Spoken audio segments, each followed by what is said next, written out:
Nous sommes de retour en plateau à la Cité des Sciences et de l'Industrie en compagnie de nos derniers invités.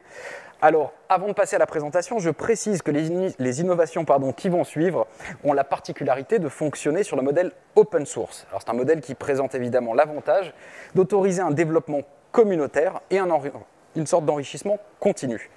Alors, pour le comprendre, je me tourne immédiatement vers notre premier invité, Thierry Oppidam. Thierry, bonjour. Bonjour. Alors, vous êtes le président de l'association Enable France. Absolument. Voilà.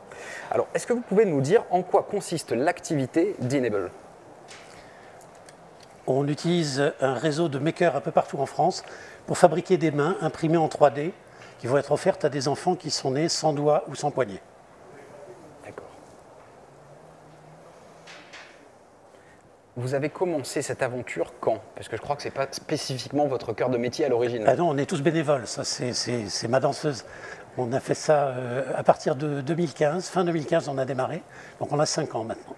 D'accord, très bien. Combien l'association compte-t-elle de membres en France et dans le monde même ? Alors dans le monde, on est à peu près 15 000, mais en France, dont je m'occupe, on est 400 makers. On est 3 000 inscrits et 400 que nous avons validés et qui sont habilités de fait à fabriquer des mains pour des enfants. D'accord. Est-ce que vous pouvez nous expliquer concrètement, pratiquement parlant, comment vous vous y prenez ?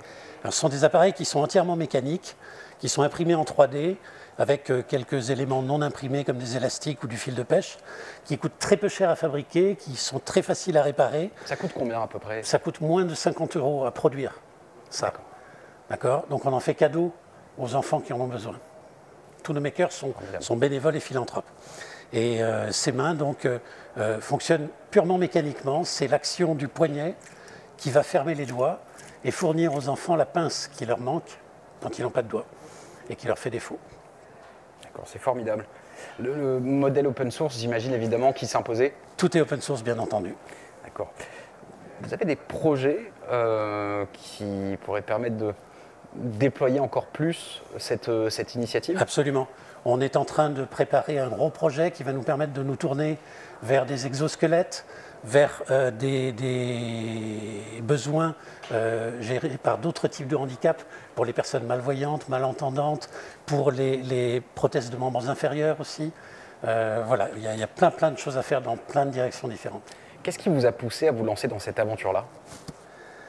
Le plaisir de découvrir que quand on est technophile, un peu maker dans l'âme, et qu'on a très envie de jouer avec une imprimante 3D, on peut faire des choses en plus que des coques de téléphone ou des nounours en plastique, et rendre service et permettre de changer un peu la vie de personnes au quotidien. Combien de temps ça prend pour créer une prothèse de ce type avec une imprimante 3D ? Il faut une vingtaine d'heures d'impression, mais c'est essentiellement du temps machine. Le Torum, il est relativement petit là-dedans. Et après, il y a 2 ou 3 heures d'assemblage. D'accord. Combien d'utilisateurs aujourd'hui des prothèses que vous produisez aujourd'hui en France ? En France, depuis qu'on a démarré notre activité, on a produit environ 200 appareils. D'accord. Donc on a équipé 200 personnes. Et bien sûr, chaque année, on continue. Et on en a là actuellement une 50aine en cours de préparation. D'accord. Et à l'échelle du monde, ça représente combien de personnes qui ont pu avoir la chance de profiter de ce type de C'est très dispositif ? compliqué parce que Enable est un mouvement, donc on n'est pas organisé en pyramide avec un contrôle de ce qui est produit, etc. Tout est open source, donc n'importe qui, n'importe où dans le monde peut dire moi je vais créer un chapitre Enable et je vais me mettre à faire des mains. On estime qu'il y a à peu près, depuis 5 ans, 4-5 000 appareils qui ont été fabriqués et distribués. Mais c'est vraiment juste une estimation. D'accord, très bien. Vous m'avez dit que vous aviez évidemment beaucoup de projets, j'imagine, qui touchent d'autres parties du corps. Voilà, et puis des mains robotiques aussi, parce qu'une main robotique, ça coûte entre 40 000 et 140 000 € aujourd'hui. Donc c'est très compliqué pour les familles d'en obtenir. Et on a fait la démonstration, donc on était capable d'en fabriquer pour 400 €. Alors, j'imagine que l'efficacité, entre guillemets, n'est pas forcément équivalente, mais elle est suffisamment intéressante pour que vous puissiez proposer ce type de dispositif. Voilà, on est encore au stade du prototype, on travaille à les améliorer, mais si vous voulez, on n'est pas dans le cadre d'une entreprise qui doit valoriser sa R&D. Bien sûr. Et du coup, on n'a pas du tout les mêmes problématiques. Alors, je crois que vous avez quelques slides à faire passer. Oui. Alors. On a du son? Je pense qu'on devrait en avoir. Et non, manifestement, nous n'avons pas de son. D'accord. Alors peut-être que vous pouvez commenter les images. Là, on voit le témoignage d'un enfant qu'on a équipé et qui explique comment il a choisi les couleurs de sa main de super-héros et pourquoi il a préféré avoir cette main-là plutôt qu'une autre. En réalité, tous nos appareils sont fabriqués sur mesure et personnalisés pour les utilisateurs, donc on n'a jamais fait 2 fois la même main. D'accord. Voilà le genre d'appareil qu'on fait. Donc on a 2 grandes catégories. Ce sont des mains pour les gens qui ont un poignet et pas de doigts, et des bras pour les gens qui n'ont pas du tout de poignet, qui ont un avant-bras plus ou moins long. Et puis à partir de 2018, on a commencé à faire des mains robotiques qui sont, encore une fois, on en parlait, encore à l'état de prototype aujourd'hui. Pourquoi est-ce qu'on fait ça? Parce que si on regarde la proposition médicale aujourd'hui, elle est binaire. Il y a d'un côté des prothèses esthétiques sans fonctionnalité aucune, c'est juste pour masquer le handicap. Je l'enfile comme un gant et ça fait comme si j'avais une main, mais je n'ai pas de main. Et de l'autre côté, et ça vaut entre 3 000 et 4 000 euros et c'est pris en charge par la Sécu. Et de l'autre côté, on a des mains myoélectriques. Alors là, on est dans Star Wars, avec des mains robotisées. Et ces appareils-là coûtent très très cher, sont lourds à porter, sont compliqués à apprendre à utiliser et sont très très mal remboursés par la Sécurité sociale. Et entre les deux, il y a nous, avec nos mains qui fournissent une capacité de préhension de base et un coût de production qui est tellement bas qu'on peut offrir ces mains aux destinataires. Donc c'est entièrement gratuit pour les familles. On a créé une plateforme sur le net sur laquelle tout le monde s'inscrit et quand on a une demande d'appareil, on recherche le maker qui va être à la fois le plus proche géographiquement, qui va être disponible, parce que tout le monde ne l'est pas toujours, et qui va avoir la compétence requise pour fabriquer l'appareil qui est demandé. Et on les met en relation. Notre modèle économique est certainement le plus stupide du XXIe siècle, puisqu'on tourne avec 0 €. Ça s'appelle la gratuité, c'est ça? Il est éthique et solidaire. Il est éthique parce que tous les makers sont philanthropes et bénévoles et font ça, offrent leur temps, leur expérience, le matériel pour fabriquer les mains gratuitement aux familles. Et solidaire parce que aussi tous les membres du bureau et de l'administration de Enable France sont bénévoles. Moi, je suis bénévole et j'ai pris une demi-journée de congé pour venir ici aujourd'hui. Et on vous en remercie d'ailleurs. Donc, comme on n'a pas de son, je vais passer rapidement sur cette deuxième vidéo. On travaille beaucoup avec l'éducation, avec des profs de techno partout en France. Et ça, c'est un handathon qu'on a fait en Belgique, où en 4 heures, 40 élèves ont assemblé 20 mains. 40 élèves en binôme ont fabriqué 20 mains qu'on a ensuite utilisées et distribuées à travers le réseau. D'accord. Voilà, j'aurais encore plein de choses à dire, mais on manque de temps, je ne veux pas vous bloquer. Merci beaucoup de nous avoir invités aujourd'hui. Et c'est nous qui vous remercions. En plus, vous voyez, vous n'avez pas non plus trop débordé, donc c'est formidable. Thierry, merci infiniment. Je vous en prie. Et vraiment, bravo pour cette initiative, c'est formidable. Merci. Merci beaucoup. Je me tourne maintenant vers Benoît Vincent et Mathilde Matringe. Oui, bonjour. Très bien, enchanté. Enchantée. Alors, vous venez nous présenter un dispositif qui s'appelle Ecopen. Oui, c'est ça. Donc, Alors, de quoi s'agit-il précisément? Alors, en fait, on développe un éco-stéthoscope. Donc, c'est comme un petit échographe ultra portable et accessible en termes de prix, qui permet en fait de visualiser à l'intérieur du corps, mais pas pour faire de l'échographie de spécialité, c'est vraiment pendant l'examen clinique pour orienter le diagnostic. D'accord. Donc l'idée, c'est que tous les professionnels de santé puissent en être équipés, que ce soit des médecins, mais aussi des infirmiers, des sages-femmes, et que, un peu à l'instar du stéthoscope, eh ben, ils puissent, pendant l'examen, venir voir à l'intérieur du corps, est-ce qu'il y a un organe touché, est-ce que c'est grave, est-ce que c'est pas grave. D'accord, très bien. Comment vous est venue l'idée d'Ecopen? Alors c'est un projet qui a commencé il y a un peu en fin 2014, donc il y a un peu plus de 5 ans. Moi j'étais pas là à ce moment-là, mais c'est des médecins qui sont à l'origine du projet et notamment qui collaboraient avec un un radiologue qui est un peu à l'origine de ce concept d'échostéthoscopie et qui se sont dit que l'échographie, c'est une technologie ultrason qui n'est pas invasive,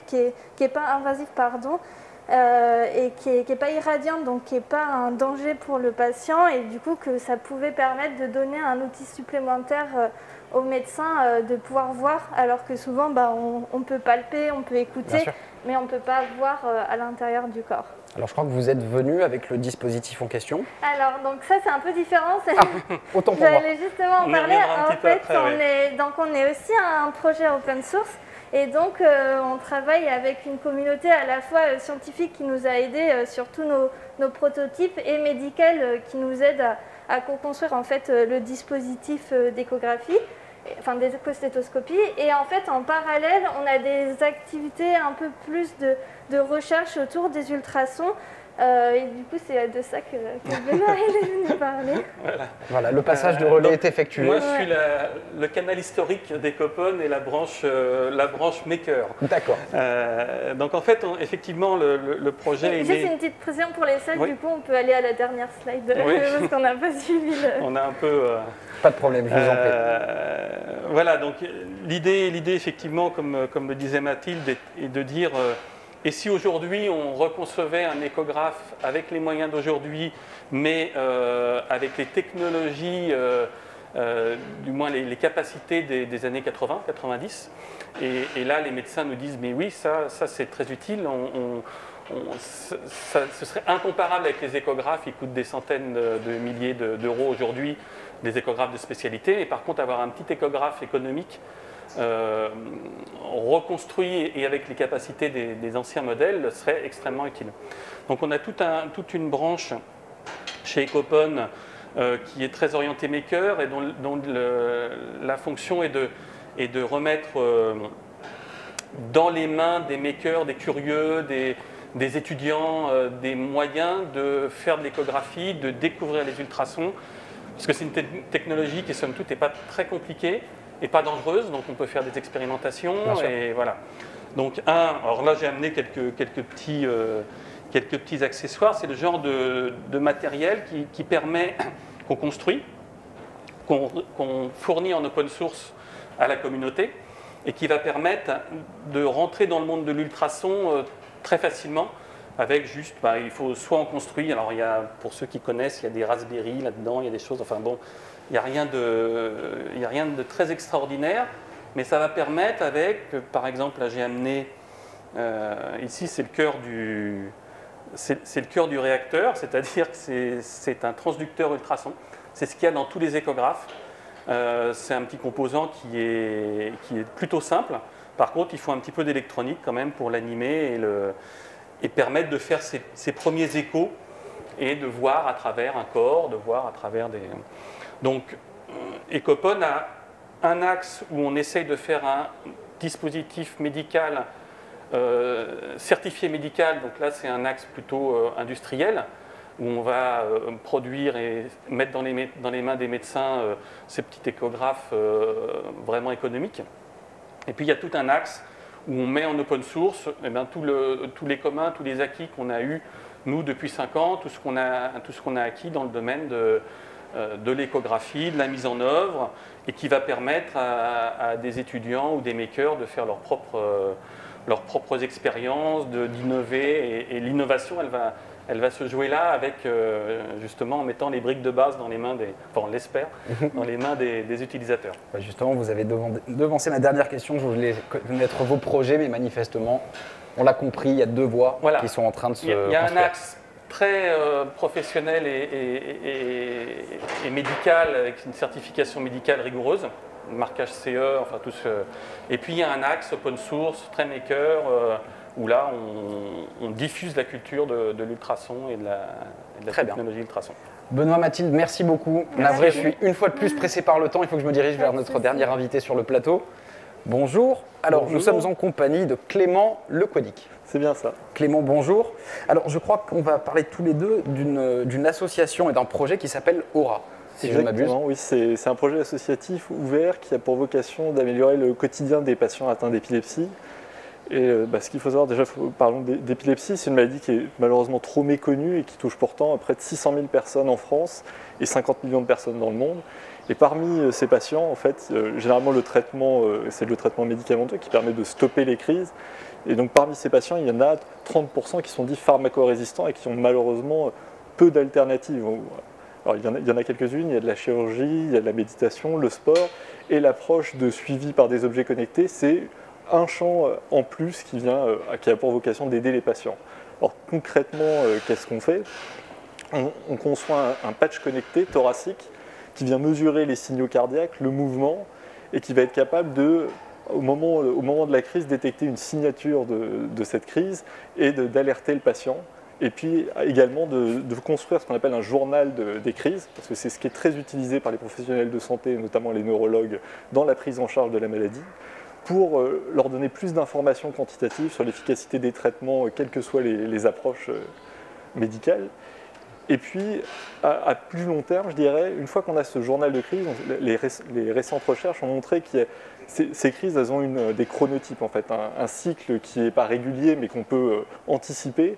Et donc, on a vocation à donner un indicateur météo. Comme je dirais, il y a des jours où on a envie de dire, des demi-journées où il fait beau, il ne va pas y avoir, où il y a très peu de chances d'avoir des crises. Et puis, il y a des jours qui sont plus orageux, où là, on va dire à la personne, d'ailleurs, on va rien lui dire, on va dire c'est vous vous êtes autonome, vous gérez votre maladie, mais à vous de savoir si vous pouvez aller au travail, à vous de savoir si vous préférez rester chez vous être accompagné par un aidant ce jour-là pour vous mettre en sécurité. Alors comment fonctionne le patch précisément?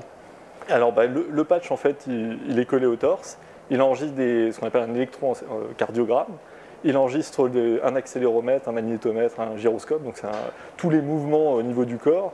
Et derrière, on a une brique qui est une brique de ce qu'on appelle de machine learning, en fait, qui sont des méthodes par apprentissage, qu'on a entraînées auparavant avec des bases de données de centres partenaires, et qui derrière, on va détecter les crises pour chacun des patients. Mais ce qu'il faut voir, et c'est là où je dirais l'approche open science est extrêmement importante, c'est que d'une part, on ne parle pas d'une épilepsie, mais des épilepsies. Il y a plus de 80 catégories d'épilepsie. Et donc, c'est une maladie très complexe, en fait, quand on commence à regarder. Et donc, il n'y a pas un système de détection, il y en a une multitude. Et nous, ce qu'on fait, c'est qu'on met à disposition nos travaux, que ce soit les logiciels, que ce soit les méthodologies, que ce soit les modèles d'apprentissage, à une communauté plus large, à la communauté scientifique, mais également à la communauté des makers, même des patients, qui peuvent s'en emparer et dire, voilà, moi je travaille sur une épilepsie qui est peut-être moins connue, moins explorée, et je peux reprendre ces travaux et les rendre reproductibles pour mon épilepsie à moi. D'accord. En fait, grâce à ce dispositif, il n'y a pas vraiment de risque de détection de faux positifs, puisque l'éventail est très très large. Alors, il y a un risque, bien sûr. C'est d'ailleurs ce que je n'ai pas dit, c'est en fait, pourquoi on vise à améliorer le quotidien des patients, c'est que l'imprévisibilité des crises, ça a beaucoup de conséquences dans le quotidien. Les patients nous disent, en fait, le fait de ne pas savoir quand les crises arrivent, c'est un risque d'accident, mais c'est aussi un risque en fait d'isolement social progressivement. C'est-à-dire que les gens ont peur d'aller dans le métro, ont peur d'aller faire du sport, et donc se freinent et ont peur du regard des autres, parce que c'est généralement des choses assez violentes si vous avez assisté à une crise.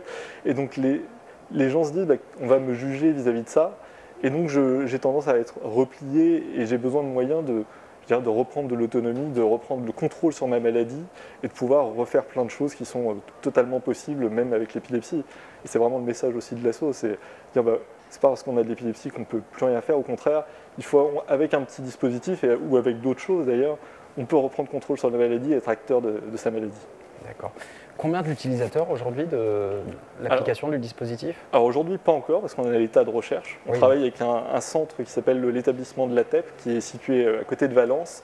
C'est un centre qui accueille 300 patients sur des longues durées, plusieurs années, qui ont un projet de vie, qui sont pharmacorésistants et qui sont encadrés par une équipe. Alors ce qu'il faut savoir, c'est que c'est un centre de vie, c'est pas un hôpital, c'est vraiment quelque chose d'ouvert avec des ateliers thérapeutiques, des ateliers sportifs, et ces gens, donc, ils ont une vie commune, mais ils sont encadrés par une équipe, je dirais, de professionnels de santé, d'éducateurs, d'accompagnants, qui sont aussi nombreux, donc ils sont 500, et qui viennent, je dirais, encadrer et mener également de la recherche avec ces patients. Et donc, ils sont ouverts à toutes les approches thérapeutiques, et on vient apporter ce patch et en discuter ouvertement avec les patients pour les équiper dans ce centre, dans un contexte qui est, je dirais, de vie quotidienne, mais en même temps qui est sous contrôle médical. C'est-à-dire aujourd'hui, équiper des patients comme ça, en leur disant, voilà, prenez le patch, c'est quelque chose qui éthiquement pose beaucoup de questions. On peut se dire, on n'est pas encore sûr de la fiabilité du patch, et donc il faut vraiment être encadré dans ce qu'on appelle un process de recherche médicale avec un comité éthique, un comité de protection à la personne qui vient amener ces garanties-là. Très bien. Clément, je suis navré, je pourrais en discuter encore longtemps avec vous. Malheureusement, on est un tout petit peu pressé par le temps. Il va falloir que je passe à notre dernier invité. Sauf si vous aviez peut-être quelque chose à nous montrer. Alors je voulais montrer. Alors, mon ordinateur s'est éteint, il faut me donner quelques secondes. C'est pas grave. Allez-y. Alors, hop. J'espère qu'il faut attendre quelques secondes que ça se lance. Alors, c'est une démo live. Voilà, c'est parti. Alors, ce que j'ai là, en fait, le signal qu'on voit là, attendez, je vais zoomer. J'ai actuellement un patch. Alors, un patch complètement open hardware qu'on n'a pas développé nous, qui a été développé par une équipe qui s'appelle ArtiPatch. D'accord. Et c'est un patch qui n'est pas du tout cher, donc il faut donner, c'est de l'ordre de 90$. Très bien. Et on vient traiter le signal cardiaque. Donc là, vous avez mon signal cardiaque. Et c'est ce qu'on appelle un électroencéphalogramme, là, qu'on voit avec les pics. Et chacun des grands pics en fait, correspond à un intervalle, un moment précis qu'on appelle le complexe QRS dans le rythme cardiaque. Et quand on fait la comparaison entre deux de ces complexes, on a la durée d'un battement. En fait. D'accord. Et lorsqu'arrive une crise, en fait, ce qui se passe, c'est qu'on a soit des phénomènes de tachycardie ou de bradycardie au moment de la crise. Et donc, c'est ça qu'on va mesurer. Maintenant, ce que je voulais vous montrer vraiment d'important, c'est que ce signal, il n'est pas parfait. On est dans des conditions de vie, on bouge. Et donc, il faut amener des briques. On a différents algorithmes. Vous voyez, on a différentes briques donc algorithmiques qui vont faire ces calculs et qu'on doit tester en vie réelle. Et c'est vraiment peut-être le mot de la fin que je veux faire passer, c'est pourquoi aussi on est open science, pourquoi les médecins nous font confiance. C'est parce que tout ce qu'on fait, on le met à disposition, et donc c'est reproductible, et donc ils peuvent savoir quelle est l'efficacité, la fiabilité réelle du système, même si elle n'est pas parfaite, parce qu'on ne sait jamais parfait, on touche à l'humain, c'est jamais parfait. Ils peuvent avoir une idée, ils peuvent, je dirais, recommander ces dispositifs en confiance avec leurs patients, en discuter ouvertement. Bien sûr. Merci beaucoup Clément pour cette présentation.